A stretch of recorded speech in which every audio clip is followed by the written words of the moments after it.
I wanted to give you a little bit of an idea of what this event has been like today. First of all, it's much larger than I think any of us had expected. We've had a myriad of fantastic speakers, important people from across the political spectrum. The cost of the war machine itself is a huge issue. It's not only the $100+ billion being spent to keep the war going, it's also the cost of the war machine, which is now about 2/3 of our discretionary budget. And just one more point about that, every dollar that's spent killing people effectively in Ukraine. The political leaders that we have in the United States have totally decoupled from the American people, and they're not representing the needs and the wishes of the American people. We see the train derailment and the issues that we're having in America with inflation, and the government is actually operating on other motives, such as maintaining world hegemony first and foremost, which only really benefits the oligarchical class. The last 8 years, the military budget has gone up, but not only just does it go up, it's the Congress gives them more than they asked for. They give them $48 billion more than the White House requests. It's insane.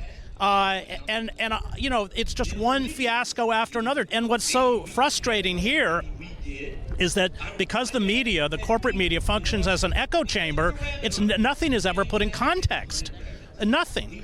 All the people around us who are the most educated people we know, we live in the D.C. area, happen to be the most propagandized because they consume the most news under the banner of legacy publications like the New York Times or Washington Post that they trust. We were told that Ukraine had neo-Nazis that were officially armed by the Ukrainian military, by Congress, because they finally inserted in the 2018 NDAA a provision banning arms and training to the Azov Battalion. Now we're told that the Azov Battalion are heroes and defenders. And so it's so offensive to me that Nazis are being revered by a government that we support, whose salaries we're literally paying. Another important thing that's being discussed today is the idea that here in America, people aren't asking some of the most fundamental questions.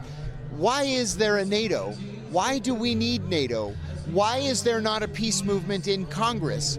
Why is it that no one, including most of the American people, object to the fact that 2/3 of the federal budget, discretionary budget, goes to the national defense, or what is really the national offense? These are fundamental questions that every American should be asking. We're hoping that because of these events today, this demonstration, which is really something of an education for the American people, that those questions will be asked and answered in the coming presidential election. I'm John Kiriakou reporting for RT in Washington.